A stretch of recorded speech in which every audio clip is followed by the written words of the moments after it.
called FloTrack Podcast. We are remote if you're watching right now for, I guess, the duration of this week, maybe into next week, but pretty soon we'll be back in the studio. Gordon and I sitting side by side. Gordon is in Pennsylvania, and he joins me right now. Gordon, how are you doing? Doing good. Happy New Year to yourself. How was your last week? Last week was a weird week. I feel like when Christmas is on a Sunday, it makes Totally you weird. not work so much more than when it would be like on a Wednesday.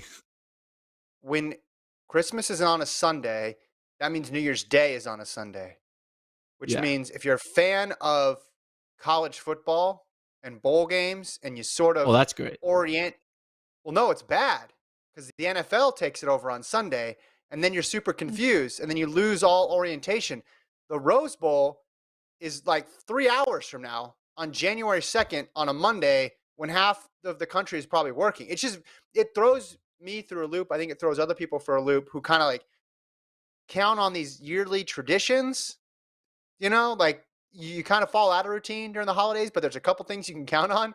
And when stuff like that happens, it is totally, I think, totally bizarre. Like just keeping track of what's happening when. Like last week I was partially confused, like, wait, when is New Year's? Like, has Christmas already happened? All sorts of stuff like that. But we're here. We're gonna talk bold predictions. We're also gonna give a dunk update. We're gonna talk about some results that happened over the last week. If people have bold predictions, we want to see them in the chat. Put your bold prediction in the chat. Write it down and then save it, like on your phone somewhere, or email it to yourself. That way, if it comes true, you can remind us later on that you nailed the bold prediction. Also, Gordon, I found my last year's bold predictions, so I'm gonna talk about those as well too. And That sounds good. they Yeah, I'm are excited. very bad, very bad. They were wrong. I hit some of my predictions, I believe. I was also very wrong about a few others. Did you look at mine as well? I didn't find yours. I just found mine on a document that I Well, had. we were on the same podcast, so weren't they? No, I wrote down my notes. It wasn't. I didn't find Okay. the rundown. You could pull up the rundown if you want, but you always keep things from me on the rundown.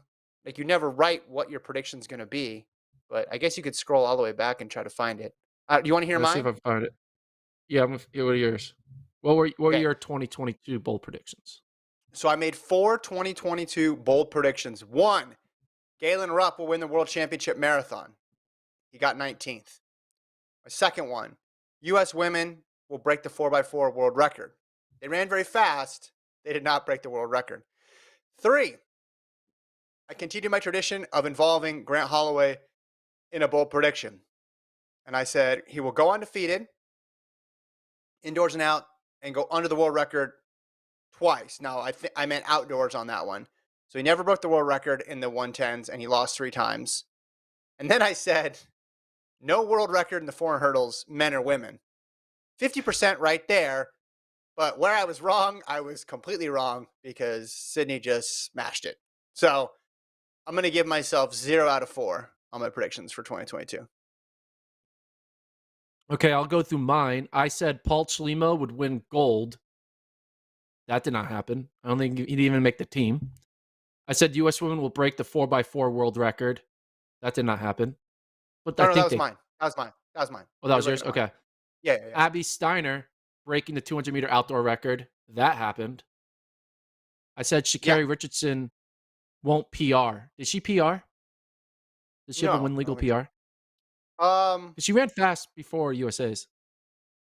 I don't think it was a PR though, was it? I don't know. 1072 I from think 2020. 1072 from 2021. So is her PR? Okay, so she did not PR. She didn't. So I got that one. Not in 2020. I got that one right. Yep.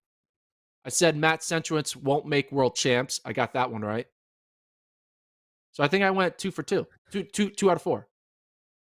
2 out of 4. It's not bad. And I went 0 out of 4. No, that's not bad at all. I will encourage. If I was a major league hitter, I'd be all-star batting cleanup right now. If I go 2 out of 4 every pick. Hall of Famer. Right? I invite you to become a little bit more bold in 2023, though. Like just saying someone doesn't PR, not bold enough for me. That was bold to say that a 21-year-old Sha'Carri Richardson doesn't PR. That was bold because she was going up. All right. Well, I mean, and I'm trying to think about Steiner breaking the collegiate record and then making Team USA. Bold. That A was little bold. bit bold. Don't you dare take this But you away from me. That was a bold you've prediction. but you've been picking her to do something every single year. And was it Centro doesn't make the team?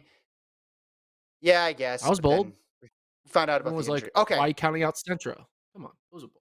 I'll just say mine this year are a level up from all of those in terms of boldness, So they're because that's the bolder. point. They're like Ariel Black bold, like super bold. They are they are going 0 for 4 bold. That's how bold they are. I mean, Okay, that's low chance of success. Do you want to do those now, or do you want to save those we'll for do later on in that the show? the second half of the podcast. Let's recap what happened. So it gives people more time to throw in their bold predictions, so we have a lot to read off of when we actually do that Yeah, segment. for sure, for sure. All right, so a couple news items. There was a road race in Barcelona, which was fast. Stop me if you heard that before. Joshua Cheptegei and Ejigayute got the wins. Ty ran 14:21, almost breaking her own road world record of 14:19. Cheptegei, he won the 10,000 running. What do you go? 27:09. It's still remarkable to me that people are able to run this quickly on the roads relative to the track. I get it. The shoes definitely help and assist in that. But Tai, only 2 seconds off her world record, gets a huge win. Klosterhoffen was second. Jakob was supposed to run, but scratched. So we finally found a race that Jakob Ingebrigtsen scratched out of. Took a while. Took till New Year's Eve to do it. Any thoughts So on these results? these these results were run on December 31st, correct? Correct. Yeah. So that means I still have a shot to throw down a world lead. Yeah. Yeah. They should have, I guess, done it at midnight, because then these guys could have got that world lead and women could have got that world lead. I have a question for you. Power rank, I think we all know number one would be turkey trot, right? Yeah. Holiday road races is number two in the United States, we'll say, because these are kind of based around US holidays. Turkey trot, we'd say, would number one, or any road race around Thanksgiving. Is number two 4th of July?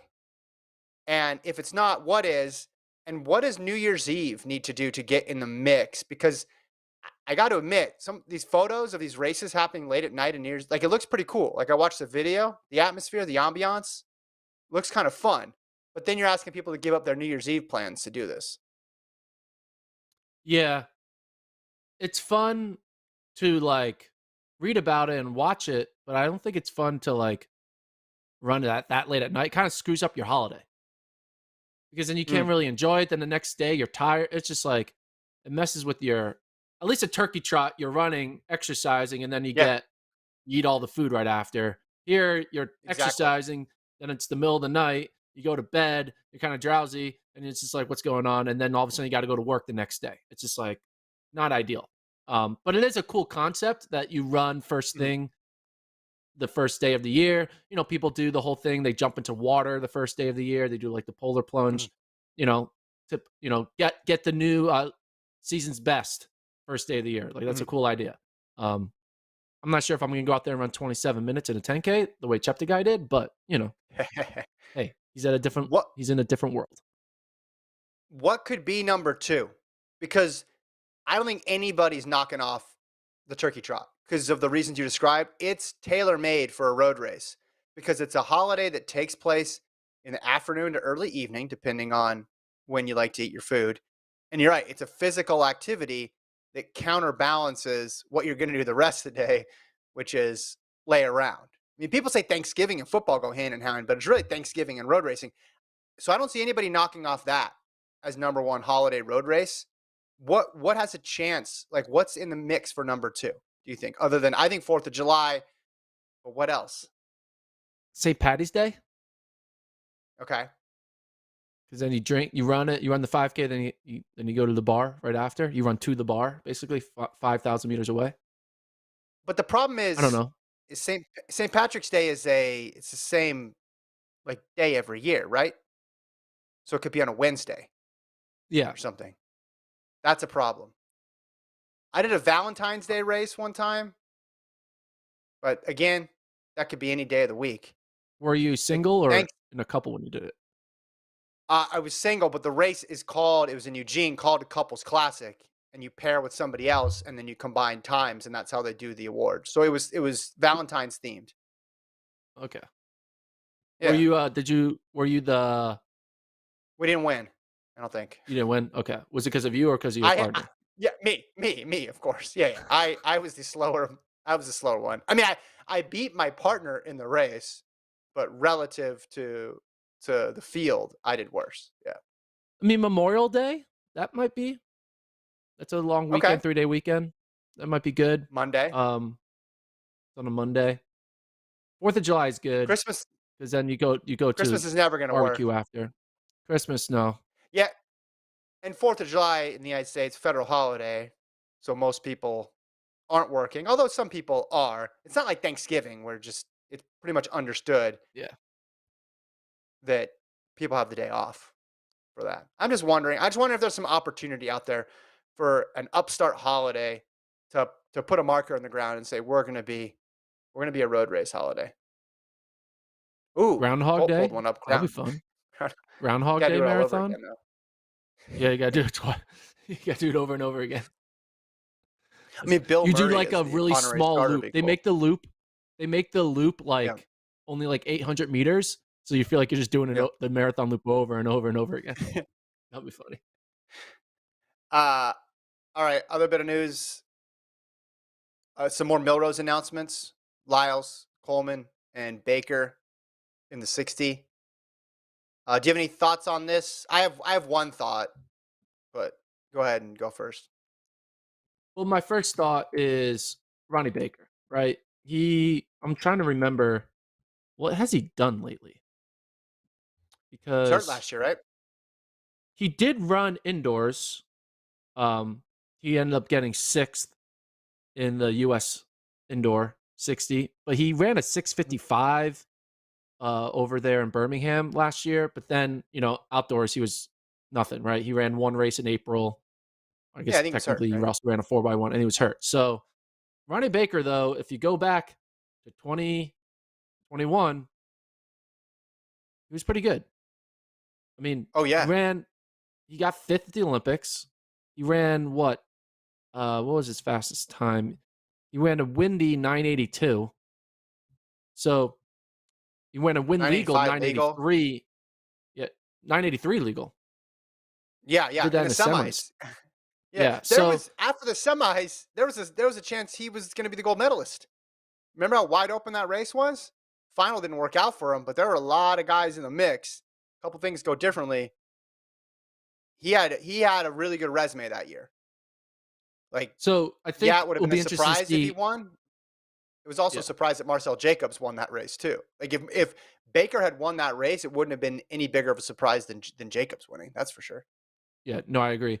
And I think that'll be interesting to see where he is at fitness wise, health wise, because if Baker can get to 2021 Baker, this might be his final year being able to get to that because I think he's 29 now? How old is he? He's born in 93. He So he's coming up on 30. Mhm. He's 29. This is his last year to be like, I think, relevant for a potential global win. And we'll Yeah. see how he looks at Melrose going up against Coleman, the best 60-meter guy, and Lyles, the best 200-meter guy. My one takeaway from it was I just like that these guys aren't afraid to race each other. And I know it's low stakes, but it is one of the highest profile indoor meets of the entire calendar. So, and to get Coleman, Lyles, and Baker all together for a meet like this, there's not many events where you can bring together, what would you say, three of the top 10, conservatively in the world in an event, and you get them all together. I think it's going to be interesting for all three guys because Baker on the comeback, what does he have for 2023?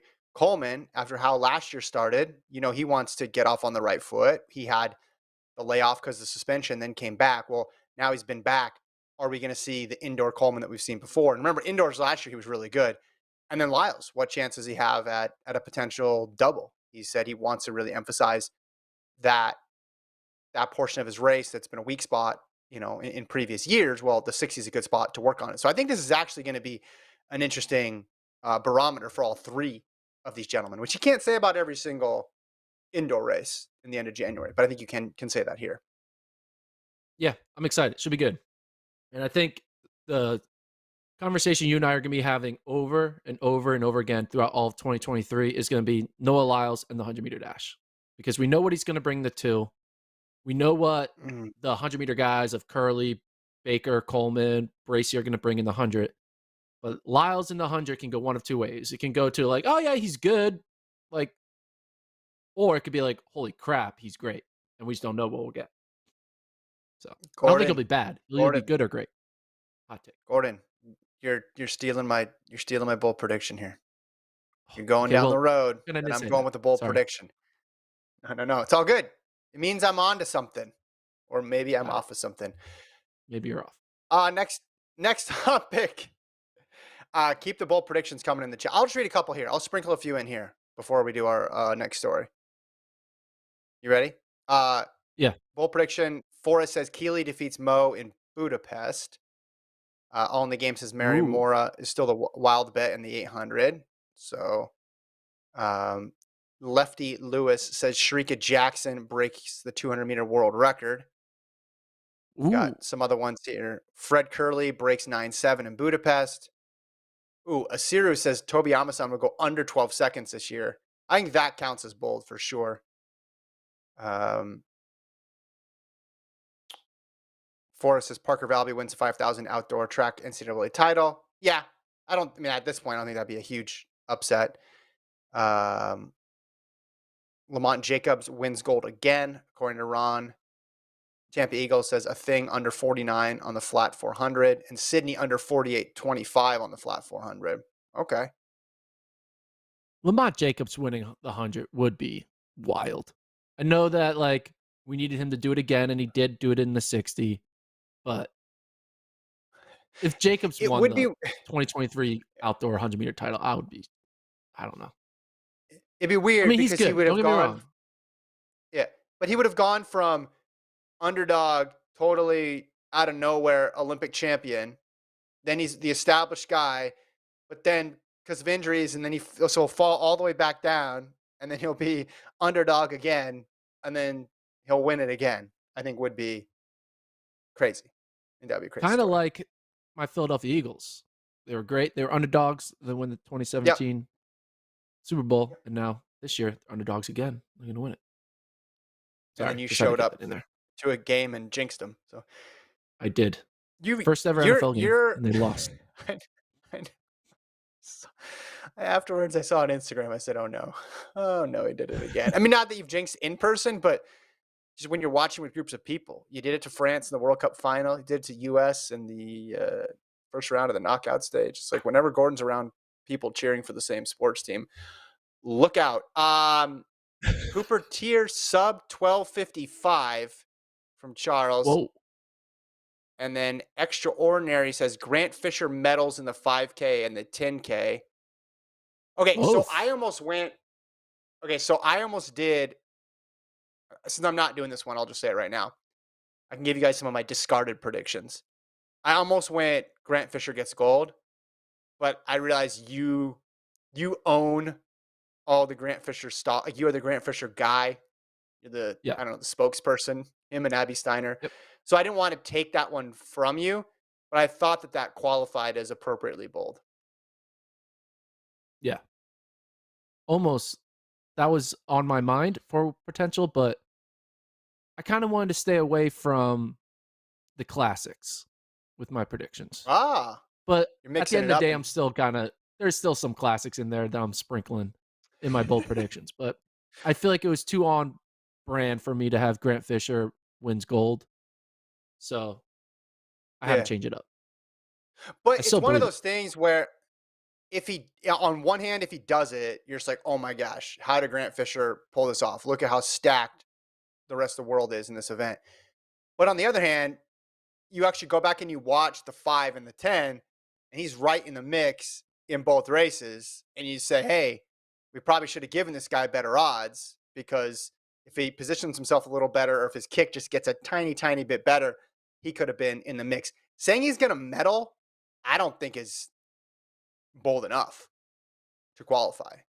right? He's one or two spots out of a medal now, going on 2 championships in a row.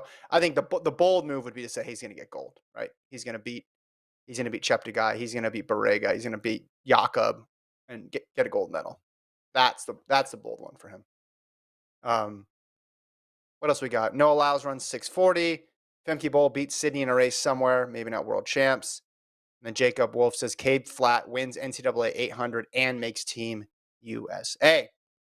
Well, the 800 could use that for sure. All right, we'll get to ours in a sec. Want to talk one other news story. Found this out on New Year's Eve that Wild Duck, the bar in Eugene, just a few blocks from Hayward Field, is closing or is closed by the time you've listened to this. Been open for 27 years. Hasn't been in that exact location for 27 years, but as soon as it did move to that spot, it became the place to go after meets at Hayward. And if you follow track and field, you know that there's a lot of big meets at Hayward, a lot of track memorabilia on the walls. You could find coaches there after meets, athletes, fans from all over the world would go to Wild Duck after the meet. I know you had some great memories there, these championships, but from events past as well too. It was in the perfect location for a post meet meal or beverage, right? Like that's just like the exact spot you'd want it to be in, if you're looking to just sort of continue the party or continue the excitement from what was going on at the meet. So sad news out of Eugene, because I know a lot of people really had a soft spot for the Wild Duck. Yeah, it was kind of reminds you of like when Coogan's closed, the track bar that's by the Armory that closed a few years ago. It's a bummer, but that's just the nature of restaurant industry. Like it's hard to keep a restaurant going forever. Like it's a hard business model, very small margins, and it's kind of hard to keep it going. There was a quote from the general manager, Alicia Perkins. She said, "My children have worked here. The assistant manager, her two daughters work here. We're a family business in every sense of the word. That's part of the emotional nature of this kind of closure. It's all of those stories, all of those relationships we built over time are coming to a close."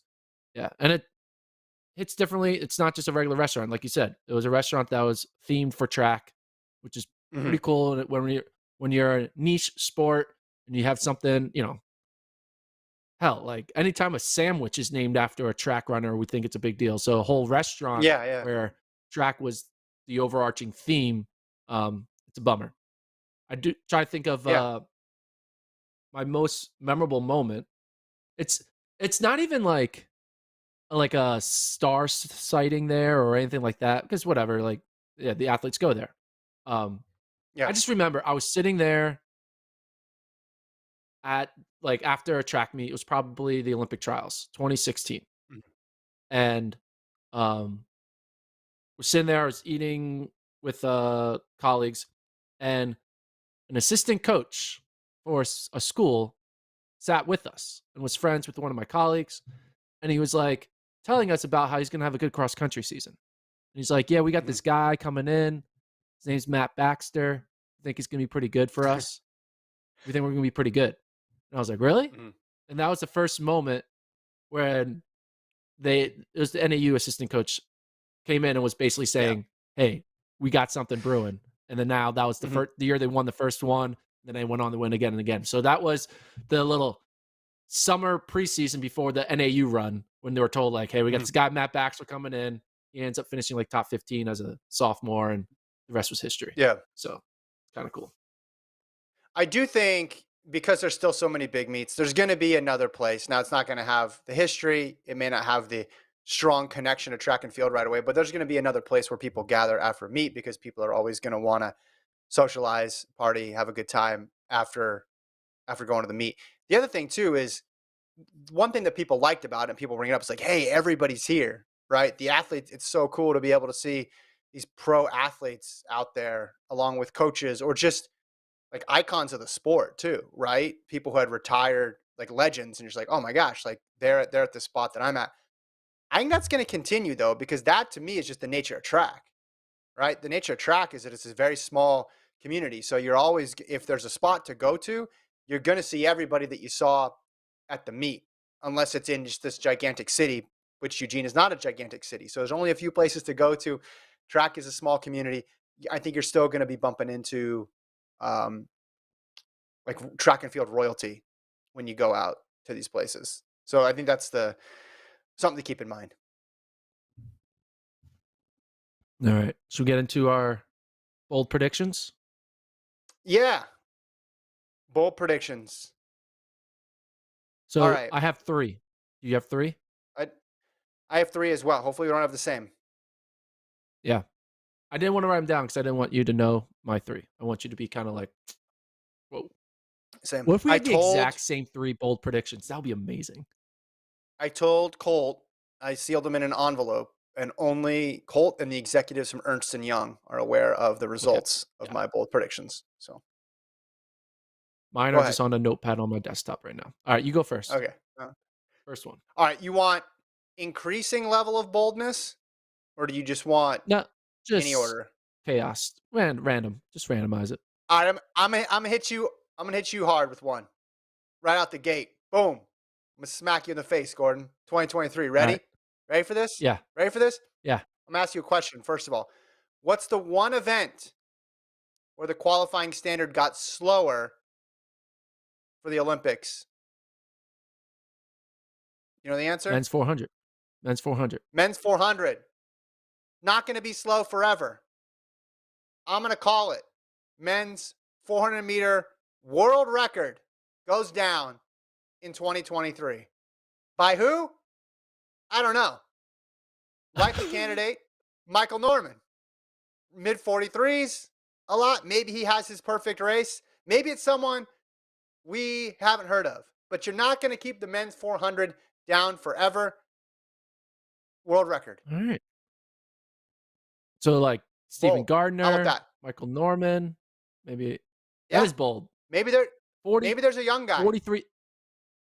Is it going to be a 4302, 4301, 43 flat? Would be a 4299?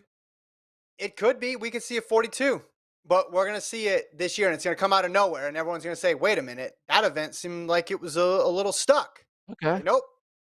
It's back. It's back in a big way in 2023. Yeah, Gardner and Norman, they ran their 43.4s in 2019, so we'll see. They're going to catch lightning in there's always at least one or two performances at World Championships or maybe at USA's where it's like, whoa, that one jumped out. Didn't see that coming. I mean, Champion Allison, he did run 43.7. He's young. Yeah. He had to be young. I mean, I don't know. They don't call these things mild predictions, Gordon. They don't call them tepid predictions. They call them bold predictions. Yeah. It's going one way. Kevin's driving the other way with this one. Everyone's, 400. 44 is going to win Nope. World record in 2023. All right. You ready for my next one? Or my first one? Yeah. I'm going with Caitlin Toohey will make a world team in 2023. As for what event, I don't know. Probably the 5K, I would guess. Maybe not the 15. She'll probably do the 5K. So 5K, Caitlin Toohey will make the team. That's team last year. Prediction. Who was on the team last year? Women's 5,000. I forget. So we had Infeld, we had Schweizer, we had Cranny. Oh, Cranny and Schweizer look solid, obviously. Infeld, you can never count her out. Like, what a comeback she had to get back there. I mean, that's going to be tough. That's going to be tough. That's a pretty stacked event right now. And Schweizer, man, Schweizer and Cranny have both had just moments where they've been operating at such a high level where you think, okay, they're gonna be the ones to break through internationally in the 5 in the way we've never seen a U.S. woman do it at a major championship. So it's tough to see those two both not making it. So can I tell you why I went with this prediction? And also a reason why I didn't say Grant Fisher winning gold. Because originally I had Grant Fisher winning gold as my bold prediction, but I switched it out to Caitlin Toohey making the world team. You want to know why? I think you had You had a Fisher prediction and you walked away from it. I walked away from it Come on, man. because I put some thought into it. I think we might see a little bit of not on their A game from the Bowerman athletes due to this new transition from Portland to Eugene and a new Okay. transition of their coach going to everywhere for Oregon track schedule. I think obviously talent is still going to be talented. Like, it's not like they're all going to fall off the face of the earth, but I do think they're not going to be all A pluses. I think we might get a couple A minuses, maybe a B plus from some of the star Bowerman athletes. And if that happens, opportunities may arrive for other up and coming athletes, someone like Caitlin Toohey. So as we Schweizer and Cranny are very solid, maybe one of them falls apart and like they get in on the 10K and then they have a bad day in the 5K, right? It could happen. Enfeld has kind of resurrected her career, but Caitlin Toohey's good. Yeah. And I think we saw what she did in that cross. That was a hard gap to close on a hard course. So I think Caitlin Toohey makes her first team. And we saw Abdi Hamid Nur do it on the men's side last year. I think Caitlin Toohey can do it on the women's side. What if I told you there was someone who ran a 5,000-meter race 20 seconds faster than Cranny and Schweizer last year for the U.S.? Would you believe that? Do you know who that person is that you're discounting? Alicia Monson? Yeah. 14:31. 14:31. Again, not impossible. You're right. You have the 5 and the 10. Some people make it in one, scratch the other. But U.S. women's 5,000 running right now is really good. All right. That's why it's bold, Kevin. I'm being bold. I mean, not as bold as mine, but I like it. I kind of put you in a tough spot. I set the marker there I put the bar pretty high, but that's okay. It's okay. On a scale of 1 to 10, how bold is your first? Oh, we'll rank our boldness when we release all 6 of our predictions. We will. All right. Here's my next one. Here's my next one. Okay, we talked about this guy earlier when we were talking about the Melrose games, and his name is Noah Lyles. All right.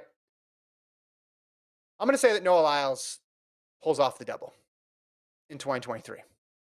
That's my second bold prediction. He sweeps the 100 and the 200. We all know 200 is not a foregone conclusion. Knighton is good. Kenny Bednarek is good.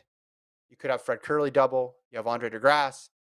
It's a tough event to medal in. I'm not saying he's a surefire lock, but he certainly goes in as the favorite running 1931 last year. Then we go to the 100.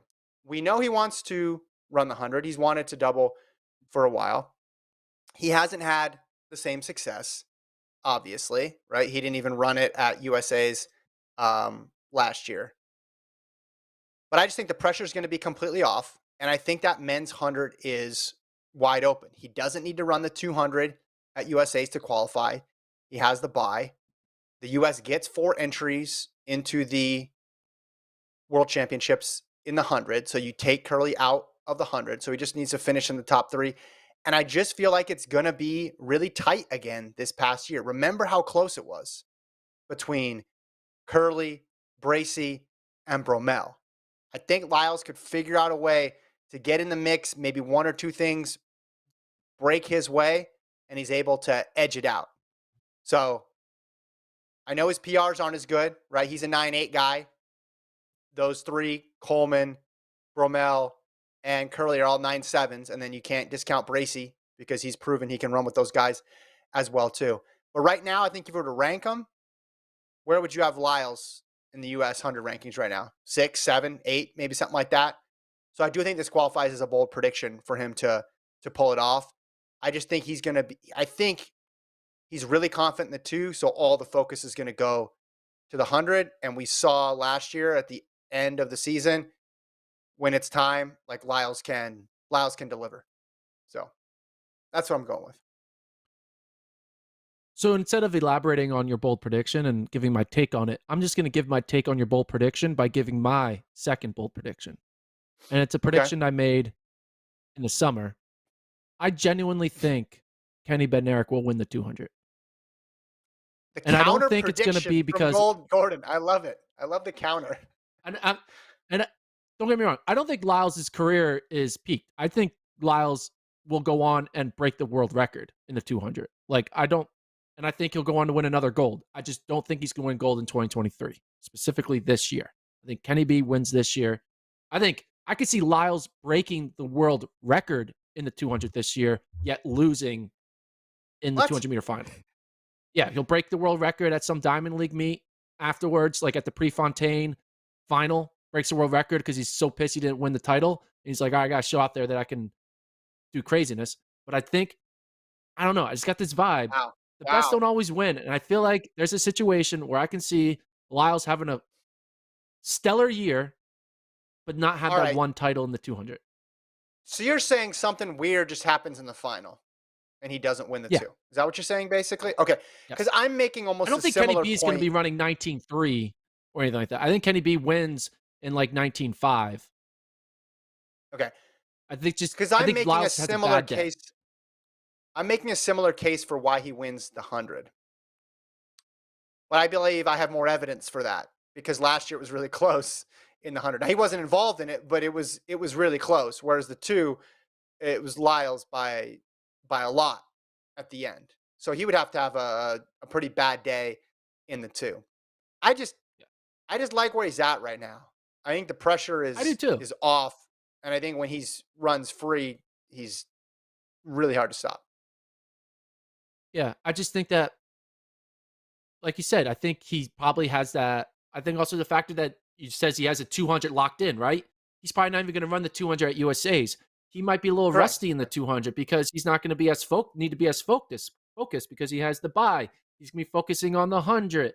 All Yeah. this stuff is like 200's in the bag, and then wait, oops, it wasn't in the bag after all because Kenny B is Mr. Consistent. He's going to show up. Yeah. Even though he had an Yeah. injury-plagued season this year, he still showed up and ran well when it mattered most. Came on, peaked at the right time. And I just like Kenny B. I think he wins the 200. And I said, I think he wins the 200. I think Noah Lyles wins the Olympic title in 2024, and then Arian Knighton wins in 2025. You're getting ahead of yourself on the bull predict. We're only doing 1 Yeah, year's worth of predictions this year. All right. I know. But Kenny B, I 200-meter think world that title. That's bold. I think that's That's the bold. first. Yeah, that counts. I think I think that's the The first last ever one's gonna be counter bold. prediction. I think that's the first ever counter prediction in the history of bold predictions. Like, no, let me put craziness on top of more crazy. Yeah. All right, you ready for my last one? Yep.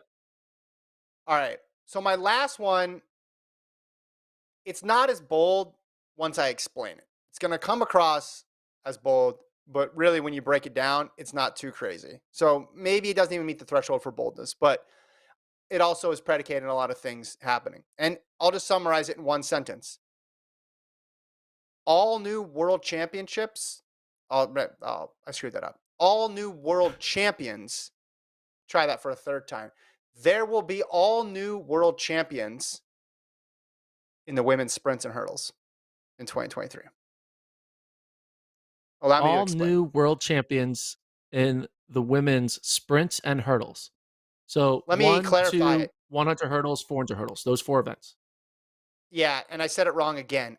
No one's going to repeat. There No will one be that won no in repeat. 2022 will win in 2023.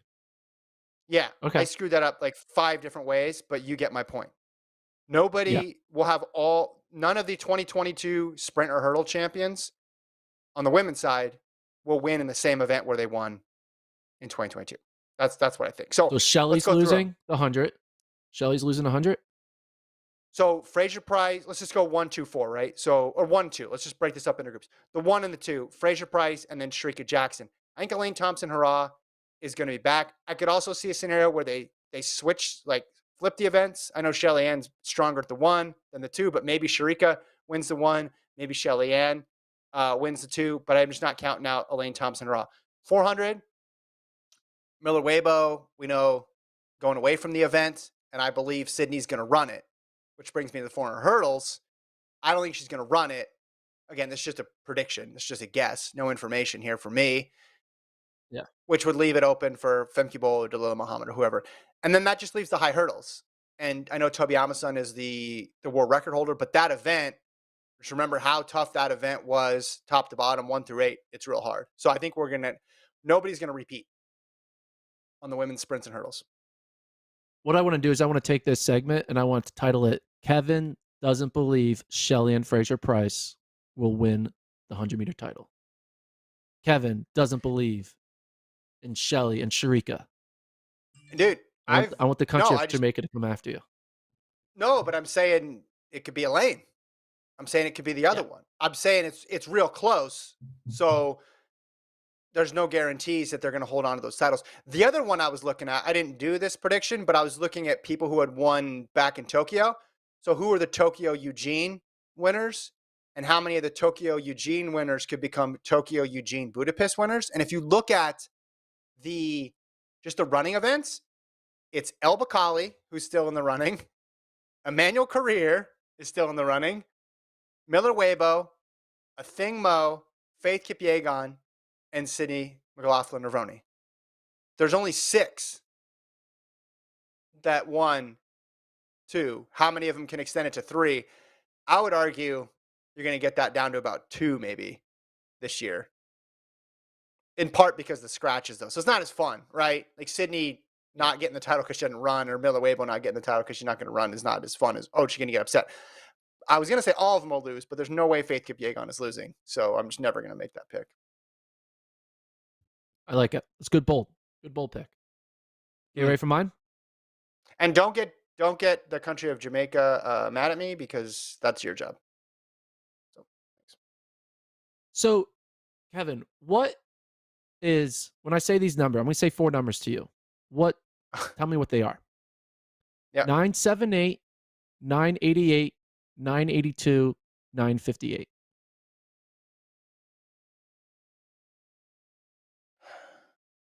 Come Well, on. the 958 Context is Bolt. clues. 958 is Bolt. Oh, are those the PRs of Jamaica's world record 4x1 team? The members of it?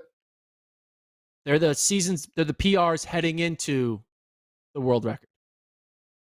It's the pre-2012 PBs of the 4 relay members of the Jamaica world record team that ran in 2012. Okay, now, so I got it. I will note, yeah. You got it, yeah.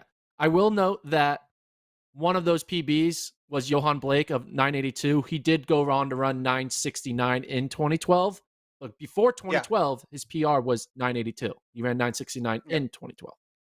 Here are the PBs of 4 U.S. men, and I'll include a 5th. 976, 976, 976, 983, and a 985. The 985 is Bracy. The 983 is Baker. And then Bromell, Coleman, and Curley, as we know, all have the 976s. You take the average of those 4. The Jamaica team went into 2012 with an average of 9.765. This U.S. team goes into 2023 with an average of 9.77. Mm-hmm. Not much of a difference. So my bold prediction is Team USA breaks Jamaica's 4x1 world record. Boom. And will there be another video about this? But it's not just Bolt making fun of you. It's all 4 members of the team making fun of you, saying 24 what? Hey, maybe. Or, here's the thing. Originally, I thought about spreading out my prediction, be like, hey, one of Bolt's world records will get broken, because then I can kind of be like, hey, maybe Noah Lyles will break the 200, and I kind of have that going. Mm-hmm. But I was like, no, I really think it's most likely in a 4x1, because that's not all a Bolt record, right? That's only 25% of a Bolt record, because there's, 4 men doing it. Mm-hmm. I just look at these times, like U.S., they're all catching fire now. I mean, I was looking at the ages of Carter, Frater, Blake, and Bolt. They were 26, 29, 22, and 25.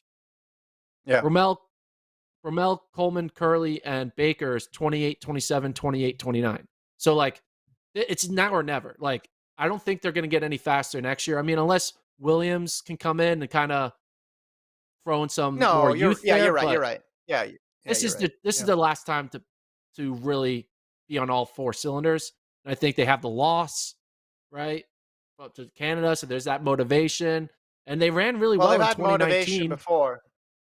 They had motivation before, but they've had a lot of losses. I think most people would say just worry about getting the win. That's what they No, would but say. Get the like win. they ran really well in 2019. I think because it's it's out in Qatar. We're now there's no the Olympic pressure or the U.S. home track pressure. It's just like, hey, it's another World Okay, but Championships. And then also, this isn't including Noah Lyles. Maybe Noah Lyles, like you said, goes in there, becomes another 9-7 guy, and then we're gonna have 4 9-7 guys going at it. Like that is world record type roster. So my prediction: here's the USA yeah. breaks the world record in the 4x1. The thing that you said as just a point of clarification, though, is a big deal, which is that Johan Blake ran 969 that year. That he was a sub 9.7 guy. So they had a sub 9.6 guy on their team and a sub 9.7 guy on their team. And right now the US doesn't have any sub 9.7 guys on their team. So in addition to needing to be Do you really not think clean with the Curly? handoffs, You don't think Curly, Bromell, or Coleman are going to PR this year? They're all going to get. all the way to I think at least below one or 9.7, I think at least I think two of you're, these. you're I just think giving PRs out three like of these candy. six will Everybody's going to PR. get a PR. No, I Come don't on, think that Coleman's that's going to be much necessarily. better. Coleman now has another year in him. Like Coleman is set to PR. Sure, Coleman's sure, going to be but going running all the 9.7.2, okay, but that's not what I said. I said sub and then I think Curly 9.7. runs his You had 9.6. Curly runs a 9.6, and then okay. if Lyles Here's the thing, comes though. in hot, dude, they So have the talent. that's They your have the team. depth. 6 guys. That's your They have team. 6 guys. Coleman. 7 technically, So your maybe. team is Coleman, Bromell, Curly, and then Lyles or Bracy. The team is the 4 fastest men in August. Okay. And I have a squad of 8 to pick from. My 8 are Here, Coleman, Bromell, Curly, Baker, Bracy, Lyles, Williams, and then you're right. random Depth has person that yeah. no Listen, one's thinking about. depth has never been an issue for the U.S. And playing the PR game is fun, but if you played the PR game last year, the Jamaican women would have crushed the 4x1 world record, and they didn't. Because then you have the factor of just doing it on the day and only really getting one shot at it. If I knew they were going to run it 2 or 3 times, I'd be all about it. But the problem is it's one race that this all comes down to. You get one shot at doing it, which I agree. That's what makes this prediction bold because they got to be perfect on the day. But there is a talent gap there because when you have Bolt running as fast as he was in 2012, he didn't run the same time as he did in Berlin, but he was pretty damn close, right? Yeah. But they That also can had cover Michael that can Frater on their team who was a 988 guy. Like it yeah, balances yeah, out. but that's in line with sort of where the US's fourth person will be too. But it doesn't really balance I don't out know. because I don't also know. Bolt on a relay leg, man, it's a little bit different, right? Because he gets moving and he's it's like he's obviously the 200-meter world record holder too, so he's going to be better with that flying start. Yeah, I would be surprised if this happened. So I will give you credit if they get this. I will tip the cap to you. As someone who's gotten numerous relay predictions wrong, I'm speaking to you from past experience. I got the women's 4x1 wrong, the women's 4x1 and 4x4. I think at some point I might have predicted the U.S. men could get the 4x4 record because I was looking at what Rye Benjamin and Michael Norman had done. So I think I've predicted pretty much every world record in the relay is going to fall except for this one. So this is the final frontier of this pod, I think. Yeah. And again, I got 2 out of 4 of my predictions correct. That's 50%. So I'm guaranteed to at least hit 50% of these 3 predictions. So it means I'm getting at least 2 of the 3 correct. Yeah. So either Tui's making the team, Kenny B's win the 200, or this world record in the 4x1's going down. Harvey says Oblique Seville will run 9.6 and win world champs. Good to have another Oblique Seville fan. That's not happening. He's got to wait a few yeah. more years for that. However, Nah, Oblique Seville could be their next version of Johan Blake. Johan Blake had a big breakout at age 22. How old is Seville? Oh, he's still younger than that, right? How old is he? 21. Yeah. So but he'll be 22 in March. So yeah, I mean, Blake turned 22 in 2012 and then runs 9.6. Oblique Yeah. Seville turns 22 in 2023. Maybe he runs 9.6. I see the Yeah. similarities because that's how all things work. It's all by similarities. And the transitive property too. All right. Yes, of course. Classic. So those are the predictions. We got most of them wrong last year. We'll get more of them wrong this year, but you got to go Who had the for it. You got to boldest take big. of the six? Which one do you think is the boldest? Well, I don't think your last two are that, or your, wait, which one? I had Caitlin Tui You had make the two. team, Kenny B Okay. win 4x1. I think Kenny B or the 4x1 win world record are probably the most bold. I still think my 400 world record for the men is bolder, but I mean, I think it's Kenny either B that. winning is the same thing as like watching Ryan Krauser lose. It happens. Yeah. So it's not that bold, is what you're saying. No, wait, yeah, I guess. Got me there. Got me there. All right. All right. What's left? What do we want to talk about? Oh, you want to talk about a New Year's resolution? Did Gordon succeed or did Gordon fail? He wanted to dunk in 2022. If you follow along on social media, you already know the answer. But Gordon, tell us what happened. Did you achieve your goal? I did not. I did not achieve my goal. Fortunately, I came up short. I did a bunch of attempts on the 29th, 30th, and 31st. I did 22 attempts on the 29th. I did like 15 on the 30th, and then I did like another 15 on the 31st. We have a bunch of clips of me just getting there and coming up short. I had some friends watch me. I got really excited because on the final day, there was like kids on the court. And I was like, oh, this is just like the Tyrese Maxey photo where the kids are watching him dunk. And I was Yeah. like, oh, these Yeah. kids are going to see me dunk. It's going to be perfect. But That one was good. when you jump You that just got rim when you checked. jump that often in a short period of time, you end up and you're just turned 30. I turned 35 over the weekend. At this age, my body did not react well, so I was falling apart near the end. But I got Yeah. close, man. Look at this slow mo. That was close. That was close. That's your Right. best That was attempt. my closest attempt. That was my best attempt. So like, look at this. Boom and so That's close. pretty good. That's pretty That's good. pretty It's good, just right? a golf ball that goes in, a tennis ball that goes Yeah, in. of course. Yeah, 100%. I mean, I already have Just dunked a smaller ball. This was the first time trying to attempt with a real ball. Came up short, but here's the thing, Kevin. I have two options. Well, technically three. First option is I could just celebrate the Chinese New Year, which is in like mid-January, and give myself an okay. extra 2 weeks to get this goal. Second idea is I just say I'm going to do it by end of March because I Mm-hmm. was out for 8 weeks with a broken collarbone. So I would like add 2 weeks to my goal. Add 2 months to my deadline. But the third option is like I'm just going to keep doing it until I get it. Like I don't need to Yeah. stop. If I dunk in April, who cares? So that's what I'm going to do. Yeah. I'm going to continue attempting to dunk until I get it. Just need a little more time. Yeah. Keep training.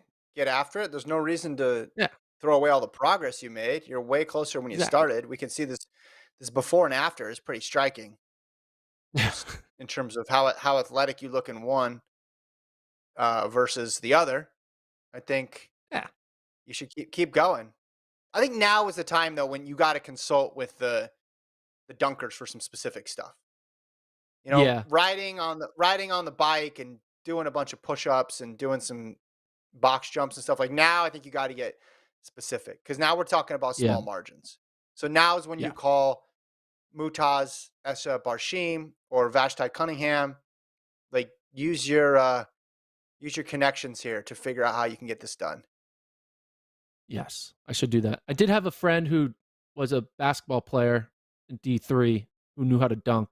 He was sending me texts and DMs and advice. I even had my college coach following up, giving me advice. It was great. I love to all the people who are positive towards it. I really appreciate the people reaching out. Um, but yeah, I need a. This was the first time trying to dunk with a ball. I waited till December 29th to practice with an actual real ball. Like, that's probably Yeah, not ideal. I didn't practice strategic error. dunking. I just worked out and then thought that I would Mm. jump higher because I worked out a lot. But I did jump higher. Yeah, Now I need to yeah, that's actually practice the dunking. right. That's what I'm saying. Yeah. You need to get specific now. You've gone as far as you can go, I think, just with the general fitness. So, hey, I came up short on mine too, but I'm not giving up. I'm re-racking it So how did your 200 meter, not 200 meter, 200-pound bench goal turn out? poorly. I didn't get video of it, but if it was captured by video, it would be more embarrassing than yours. You know, That was did you ever know the person in high school or college who was really bad in races, but they would tell you about how great their workouts were? It's like, Yeah, man, my mile workout time's warriors. this, but Yeah. yeah, but then they'd tell you the workout splits. They'd be like, but I did 6 times 400 with 60 seconds rest at whatever, and that equates to so much better. That's what I was doing on New Year's Eve. It didn't make sense. The fact, the weight that I got up was so far below what I thought I could do. I didn't think I was in at 200. I thought I could maybe get to 190, but at least get into solid 180s. I hit 175, like no problem. And then it was my first time ever doing 180 and just nothing. I was like, I messed it up. Let me try it again. Second try, no dice. So yeah, I was the guy. I was like, yeah, but I did 3 sets of 3 at 165. How could I not get 180 once? And then I was just like, listen to yourself, Kevin. You sound like a dork. Work harder. So So that's what I'm gonna do. you did 175. Got to 175. Yeah, but that was not. Okay. That What was that was was your obvious. That was what was obvious. your max? What was your max on January of 2022? Like a year ago. Oh, maybe like 150 or something like that. 140. I'm not You went sure. from 150 to 175. Yeah, but again, it's not. So you got halfway there. Yeah, I'm not giving up because I think it was a bad. Again, I'm gonna do the workout warrior thing. It was just a bad indication of where I'm at. If I did it a month ago, I would again. I wouldn't have got 200, but something went wrong this last couple months. I'm gonna go back. What do we say? Go back to the drawing board. Look at all my old workouts. Talk to my coach. Figure out what went wrong. But I'm gonna do so I can just have the same goal. My New Year's resolution: 2023, 200-pound bench. I'll throw a deadlift one in there. I'll say like 300 on deadlift. I don't even know how challenging or doable that'll be, but I just like round numbers. I got a round number thing going right now. So, what are you going for in 2023? So the ideal situation was I would have completed the dunk, right? So things are kind of off right now, but so I have two goals, right? The first goal is going to be to complete the dunk, and I'm going to try to do it as soon as possible. Hopefully before outdoor season starts. So maybe like by March. Complete the dunk by Okay. March, which then gives me less time to get my 2023 goal done. But a few months ago, a few weeks ago, I thought about this. This is what I want to do in 2023. I want to do a backflip on the ground, standing. No trampoline, no swimming pool, a backflip. You're not going to believe this. I wish I interjected. I was going to guess that's what you're going for. Really?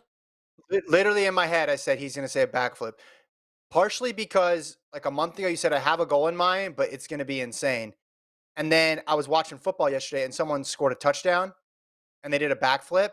And I just thought that's just such a crazy athletic thing to do because how do you even practice that? Whoops, missed it. Like the Yeah, audacity exactly. with which just the confidence in your athleticism to do it. And then I thought back to you. I was like, I bet Gordon's going to go for a backflip this year. Uh, yeah, good luck, man. Um, Colt, producer Colt, thoughts on that for Gordon? That sounds terrifying, honestly. Like I would be afraid I'd hurt Eh, myself very badly if I did a backflip.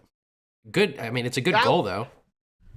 that one you need to consult with experts on that one. Yes, for You sure. need to figure out And here's how the you thing. I'm not practice. gonna For sure.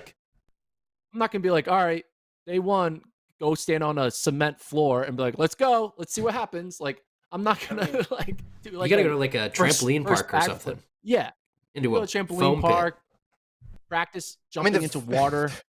Like I've never even attempted a backflip in water. Like, so I don't even know how to get my body to like do that. So there's gonna be a lot of like jumping off of a trampoline, jumping off of a diving board to get my body used to spinning, and then keep on working out, keep on staying athletic, and then it'll come. But first, I gotta get the dunk. videos. So the videos gonna happen crazier in Q1 than the dunk. Yeah. That's for sure. If you come up short on the backflip, the videos will be more, I guess, entertaining for the audience. Although I'm worried for you, like Colt. Do you have any non-athletic resolutions? No. Okay, that's it. All right. Do you have one? Colt? Oh, my goal last year was to read 30 books. I came up short on that one too. I think I did 16. Okay. So That's halfway. I'll probably, Good numbers. Better than nothing. Yeah. I was thinking about learning an instrument, maybe. What instrument? Learning a new language. Oh, probably guitar. Okay. I'm trying to redo all the stuff that I should have done in college, right? Like, I took a bunch of Spanish, but I never like got all the way there. I took some guitar classes, never got all the way there. Never really lifted weights, but walked past people lifting weights. Never picked one up. I'm just reliving my early 20s, basically trying to right some wrongs. I think. I see. What about you, Colt? Gotta learn Wonderwall by the time you're 40 or something. Dude, that would be amazing if I could do that. I will perform it live. Christmas special next year. Live on the pod if I can do that. You have my word. I'm gonna do stand up in 2023. I think for the first time. That's the goal. Hey. We'll see what happens. Whoa, that's the plan. Wow. You need to bring if you're doing a bringer show, you can bring me and Kevin. Hell yeah! So I'll invite you guys. I'll let you know. We will be there. The dirtiest bar in Austin. I'll be there. I'll support you regardless. I've never been to one of Gordon's parties, but I will go to your first stand-up, Colt. Thank you. Yeah. Maybe you can come to like the 4th or 5th. Let me get a couple runs in before I invite people, but we'll see. No, you need friendly faces there. I'll laugh regardless. I'll be in the back. I think that would make me feel worse, honestly. I think that made me very sad. Classic. Next best thing. That's the future. Netflix. Call this guy. This is gonna be fun. Anything else, Gordon? So we're gonna have clips of you dunking. Clips of you benching 200 by mid-year. We'll have me attempting backflips, and we'll have stand-up bits and one-liners from Colt. We can do like a full talent show. You can do a backflip. I'll do 5 minutes. Kevin will sing Wonderwall. It's a full production. December talent show is gonna be awesome. Before you go on stage, if you want to workshop some stuff, I know it's not the same as a live audience, but the chat is pretty. I mean, you got how many people in the? Sometimes we get a couple hundred people in the chat. I'll get the bits ready. I'll have a type 5 by I don't know February or something. We'll figure it out. Yeah, and they can just be like thumbs up, thumbs down, because we can't actually hear them laughing. I feel like if you could do remote comedy and avoid the awkwardness, I think in person would have to be a lot easier, right? It's got to be so weird. Stream comedy is crazy. It never works almost, but yeah. All right. Email address, FloTrackPodcast@gmail.com. We're going to send out the prizes for the Christmas stuff soon too. So if you won one, wait till I get email. When I get back to Austin, that's when we'll do it. Yeah. So I got the envelopes and the stamps ready. I just need to bring them in, and I need Gordon to help me write these personalized notes. But no pod on Wednesday. Gordon's traveling. We'll be back Friday, and then we should be back to normal schedule. So nothing on Wednesday, but we'll be back on Friday. Thanks, everybody, for tuning in live. If you haven't yet subscribed, please subscribe to the FloTrack podcast. Thanks to Colt for producing. Thanks to my almost dunking co-host, Gordon, for joining me as always. We'll be back on Friday. Talk to you guys then.